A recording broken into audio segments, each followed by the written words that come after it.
ஆம், நாம் ஆவலுடன் எதிர்பார்த்து காத்து கொண்டிருந்த தருணம் தற்பொழுது நம் மாண்புமிகு தமிழ்நாடு முதலமைச்சர் அவர்கள் மூவர்ண கொடியை ஏற்றி வைத்து கொடி வணக்கம் செலுத்தி சிறப்பிப்பார்கள். காவல்துறை கூட்டுக்குழல் இசைக்குழுவினரால் நாட்டுப்பண் இசைக்கப்படும். அனைவரும் எழுந்து நிற்குமாறு பணிவன்புடன் கேட்டுக்கொள்கிறோம். May we kindly request all our dignitaries to rise for the national anthem.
தாயின் மணிக்கொடி பாரீர், அதை தாழ்ந்து பணிந்து புகழ்ந்திட வாரீர்.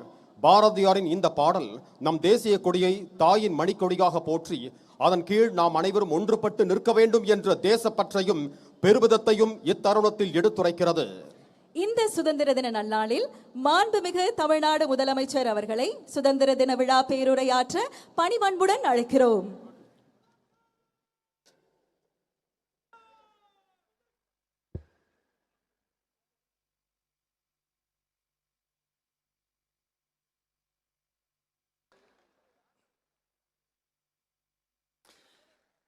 தமிழ்நாடு சட்டமன்ற பேரவைத் தலைவர் அவர்களே,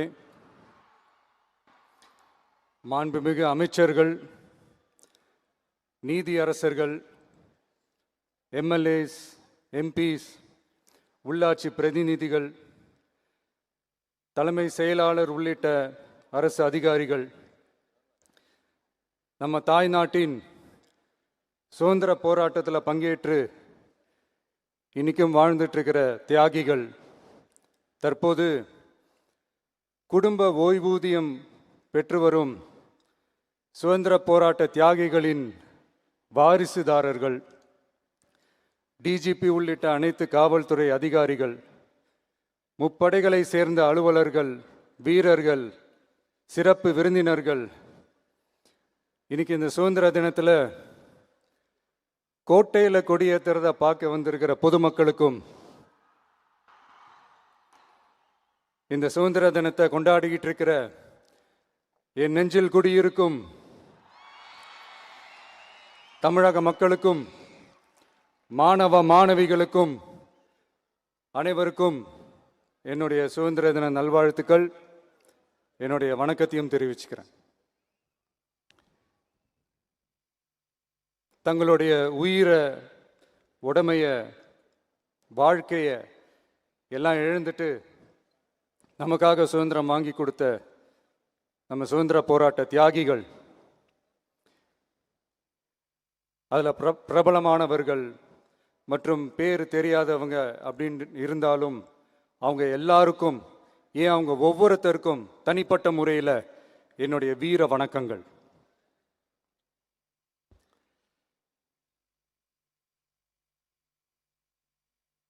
நம்மளை ஒரு அடிமை மாதிரி வச்சிருக்காங்க அப்படின்னு தெரிஞ்சிட்டாலே மக்கள் மத்தியில் ஆட்டோமேட்டிக்காக ஒரு ஒற்றுமை ஒன்று வர ஆரம்பிக்கும். எல்லாரும் ஒரே மாதிரி யோசிச்சு ஒன்று சேர ஆரம்பிப்பாங்க. அப்படி ஒன்று சேர்ற இடத்துல தான் சாதி உடையும், மதம் உடையும், மொழி, இனம் இந்த மாதிரி எல்லாமே உடஞ்சி நொறுங்கும். அப்படி உடஞ்சி நொறுங்குற இடத்துல தான் கிடைக்கிறது தான் உண்மையான சுதந்திரம். அதுதான் நம்ம மகாத்மா காந்திஜி அவர்கள் அவங்களுடைய தலைமையில் 1947 இதே இந்த ஆகஸ்ட் 15ஆம் தேதி நமக்கு அந்த சுதந்திரம் கிடைச்சிது. இன்னைக்கு நம்ம எல்லாரும் அந்த சுதந்திரத்தை கெட்டியாக பிடிச்சிக்கிட்டு படிப்படியாக டெவலப் ஆகி வந்துக்கிட்டே இருக்கிறோம். அந்த டெவலப்மெண்ட்ஸை அடுத்தடுத்த கட்டத்துக்கு கொண்டு போக வேண்டியது நம்ம எல்லாருடைய ஒரு கடமையும் கூட. இந்த நேரத்தில் நம்ம தமிழ்நாட்டை லஞ்சத்திலேருந்து ஊழல்லேருந்து காப்பாற்றுறதும் ஒரு மிகப்பெரிய ஒரு விடுதலைக்கு சமமான ஒரு விஷயந்தான். அதை நோக்கி தான் நம்ம அரசும் செயல்பட்டுக்கிட்டு வந்துக்கிட்டு இருக்கு.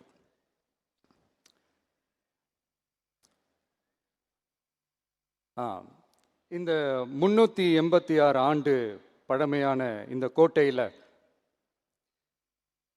இங்கே மேலே ஏறி வந்து இந்த 80வது சுதந்திர தின நாளில் நம்ம நாட்டோட தேசிய கொடியை ஏற்றி வச்சு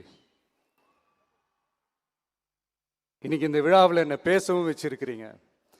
அதுக்காக உலகம் முழுவதும் இருக்கிற என்னுடைய தமிழ் சொந்தங்களுக்கும் தமிழ்நாட்டு மக்களுக்கும் ஜென்சி இளம் சிங்கப்படை தோழர்களுக்கும் என்னுடைய மனமார்ந்த நன்றியை தெரிவிச்சுக்கிறேன்.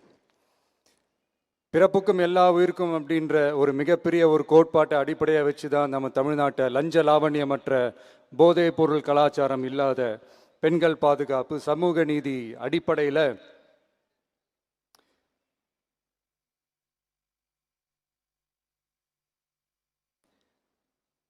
ஒரு வெளிப்படையான ஒரு உண்மையான ஒரு நேர்மையான ஒரு நிர்வாகமாக இதை நாம் செயல்பட்டுக்கிட்டு வந்துக்கிட்டு இருக்கிறோம். பொது வாழ்வில் சமரசம் இருக்கவே கூடாது. மக்கள் நலன் தான் மிக மிக முக்கியமான ஒரு விஷயம். அந்த அடிப்படையில் தான் தமிழக வெற்றிக் கழக அரசு செயல்பட்டுக்கிட்டு வந்துக்கிட்டு இருக்கோம். அதே அடிப்படையில் தான் மக்கள் நலன் சார்ந்த திட்டங்கள்லையும் நம்ம சென்ட்ரல் கவர்மெண்ட்டோட நிர்வாக ரீதியாக ஒத்துழைப்போட இருக்கிறோம். But at the same time நம்ம தமிழ்நாடு கொள்கைகள்னு வந்துட்டா மாநில உரிமைகளுக்கு எதிரான முடிவுகள்லையும் சரி, தமிழ்நாட்டுக்கு எதிரான கொள்கை முடிவுகள்லையும் சரி நம்ம டிவிகே அரசு எப்பவுமே எதிர்க்கும். அதில் எந்த மாற்று கருத்துமே கிடையாது. அதே மாதிரி இதுக்கு முன்னாடி நிறையா திட்டங்கள்லாம் கொண்டு வந்திருக்காங்க. அதில் எதெல்லாம் மக்களுக்கு யூஸ்ஃபுல்லாக இருக்கிற மாதிரி திட்டங்கள் இருக்கோ அதெல்லாம் கண்டினியூ பண்ணிக்கிட்டு தான் இருக்கிறோம். ஃபார் எக்ஸாம்பிள் ஜெயலலிதா மேடம் கொண்டு வந்த அம்மா உணவகம் திட்டம், அது இன்னும் மெருகேற்றி கண்டினியூ பண்ணிக்கிட்டு தான் இருக்கிறோம். அது மாதிரி காலை உணவு திட்டம் அதையும் இன்னும் விரிவுபடுத்தி 6th ஸ்டாண்டர்ட்லேருந்து 8th ஸ்டாண்டர்ட் வரைக்கும் அதையும் விரிவுபடுத்தி வர செப்டம்பர் 17ஆம் தேதி பெரியார் அவர்களுடைய பிறந்த நாள் அன்னைக்கு அதை தொடங்க இருக்கிறோம். ஸோ நம்மளுடைய அரசு, உங்களுடைய அரசு இந்த 3 மாதம் ஆகுது. இந்த 3 மாதத்தில் விவசாயிகளின் பயிர்க்கடன் ரூபாய் 5932.23 கோடி தள்ளுபடி செய்யப்பட்டுள்ளது. குறுவை சாகுபடி தொகுப்பு திட்டத்திற்கு ரூபாய் 134.83 கோடி வழங்கப்பட்டுள்ளது. ஒன்றிய அரசு நிதியுடன் ரூபாய் 12,642 கோடியில் 125 நாள் வேலைவாய்ப்பு திட்டம் மற்றும் ஜல் ஜீவன் குடிநீர் திட்டம் ரூபாய் 18,123.05 கோடியில் செயல்பாட்டிற்கு கொண்டு வரப்பட்டுள்ளது. சுகாதாரத்துறையில் சேவைக்கு நலம் AI செயலி கொண்டு வரப்பட்டுள்ளது. பேரறிஞர் அண்ணாவின் பிறந்த நாளான செப்டம்பர் 15ஆம் நாள் தாய் மாமன் தங்க மோதிர திட்டம் ரூபாய் 755.83 கோடியில் தொடங்கப்பட உள்ளது. மக்களின் போக்குவரத்திற்கு ரூபாய் 127.21 கோடியில் 300 புதிய பஸ்கள் வழங்கப்பட்டுள்ளது. தமிழ்நாட்டில் மது பழக்கத்தை குறைத்திடும் வகையில் முதற்கட்டமாக 717 டாஸ்மாக் கடைகள் மூடப்பட்டுள்ளன. வெளிப்படையான நிர்வாகத்திற்காக நவீன தொழில்நுட்பத்தை பயன்படுத்தி கணினி மயமாக்கப்பட்ட நிர்வாகம் செயல்பாட்டில் உள்ளது. முன்னெப்போதும் இல்லாத ஆளில்லா பத்திரப்பதிவு செயல்பாட்டிற்கு கொண்டு வரப்பட உள்ளது. கோயில் நிலங்கள் கணக்கெடுக்கப்பட்டு அனைவருக்கும் தெரியுமாறு ஆன்லைனில் ஏற்றப்படுகிறது. வருவாய்த்துறையில் அனைத்து சான்றிதழ்களும் 15 தினங்களுக்குள் வழங்கப்படுகிறது. லஞ்சம் வாங்குவதை புகார் செய்ய புதிய வாட்ஸ்அப் எண் அறிவிக்கப்பட்டுள்ளது. அரசின் வருமானம் தனிநபருக்கு செல்வது தடுக்கப்பட்டுள்ளது. அனைத்து துறைகளிலும் லஞ்சம் ஊழல் ஒழிக்க தொடர் நடவடிக்கை எடுக்கப்பட்டு வருகிறது. கனிம பயன்பாடு முறைப்படுத்தப்பட்டு நவீன தொழில்நுட்ப உதவியுடன் விநியோகிக்கப்படுகிறது. சட்டம் ஒழுங்கு தீவிரமாக கண்காணிக்கப்பட்டு பராமரிக்கப்பட்டு வருகிறது. ஜூன் மாதம் 29, 30ஆம் தேதியில் நடந்த மாவட்ட ஆட்சியர் மற்றும் காவல் கண்காணிப்பாளர் மாநாட்டில் சட்டம் ஒழுங்கு பிரச்சனையில் கடுமையான நடவடிக்கை எடுக்க உத்தரவு போட்டிருக்கிறோம். அரசு சொல்லியிருக்கிறோம். மக்களை அலைய விடக்கூடாது, கோரிக்கைகளை நல்லபடியாக ஆராய்ஞ்சு சரியான வழியில் தீர்வை தர சொல்லியிருக்கிறோம். சுதந்திர போராட்ட தியாகிகள் தங்கள் உயிரை தியாகம் செஞ்சு கிடைச்ச சுதந்திரம் மிக சிலருக்கான சுதந்திரமாக மட்டும் இல்லாமல் ஒவ்வொரு இந்திய குடிமகனுக்கும் சுய மரியாதை, சம உரிமை, சம வாய்ப்பு மற்றும் கண்ணியமான வாழ்க்கையை வழங்கும் உண்மையான மக்கள் சுதந்திரமாக இருக்கணுங்கிறதே எல்லாரோட மிகப்பெரிய எதிர்பார்ப்பாக இருக்குது. அதை நிறைவேற்றுற பொறுப்பும் நம்மளோடது தான். தமிழ்நாட்டு மக்களோட இணைஞ்சு தமிழகத்தை இந்தியாவின் முன்மாதிரி மாநிலமாகவும் உலக அளவில் வளர்ந்த நாடுகளுக்கு இணையா தமிழ்நாட்டு பொருளாதாரத்தை 2036 ஆண்டுக்குள் $1.5 trillion உயர்த்திட நாம உறுதியேற்போம். மக்களே, எல்லாரும் ஓட்டு போட்டுட்டோம். உங்க அண்ணனை, உங்க தம்பிய, உங்க பிள்ளைய எல்லாரும் ஜெயிக்க வச்சு முதலமைச்சராக ஆக்கிட்டோம். அதனால நம்ம கடமையெல்லாம் முடிஞ்சிருச்சுன்னு சொல்லி யாரும் ஒதுங்கி போயிடாதீங்க. இனிமே தான் நீங்கள் நம்மளோடவே கூடவே இருக்கணும். உறுதியாக நம்ம அரசோடவே கூட இருக்கணும். அப்போ தான் உங்களுக்காக இருக்கிற எல்லா நல்ல திட்டங்களையும் என்னால் செயல்படுத்த முடியும். 8 கோடி பேரோட அந்த பிரதிநிதி தான் முதலமைச்சர் பதவின்னு சொல்லுவாங்க. அதனால தான் சொல்கிறேன், மக்கள் தான் ஆட்சியாளர்கள். இங்கே நான் எல்லாருமே, அங்கே இருக்கிறவங்க எல்லாருமே மக்களோட சர்வன்ட்ஸ். அப்படி தான் நான் அதை பார்க்குறேன். ஸோ வாங்க எல்லாருமா சேர்ந்து நம்ம கடமையை சேர்ந்து செய்வோம்.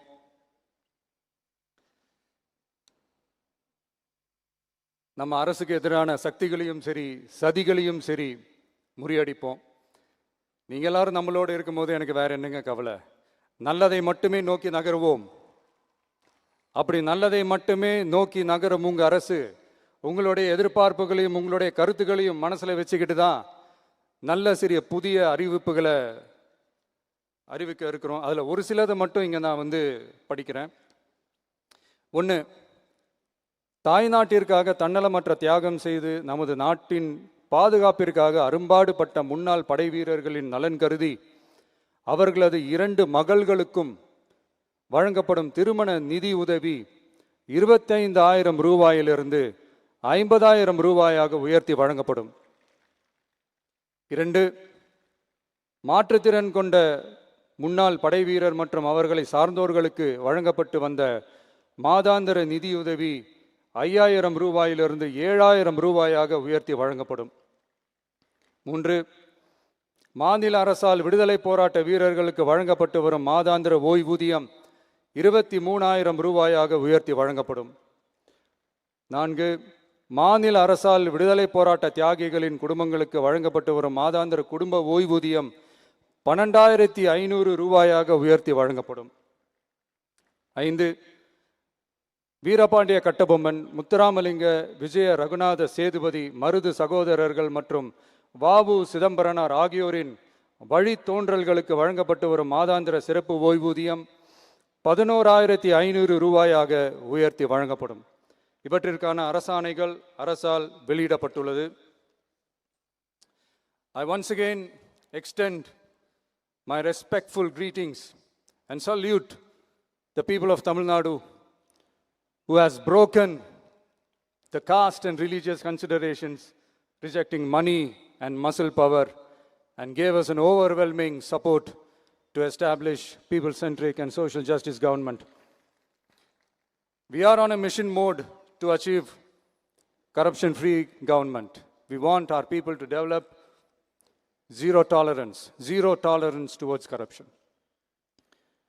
And we appeal to the officials and the people of Tamil Nadu to make our state corruption-free.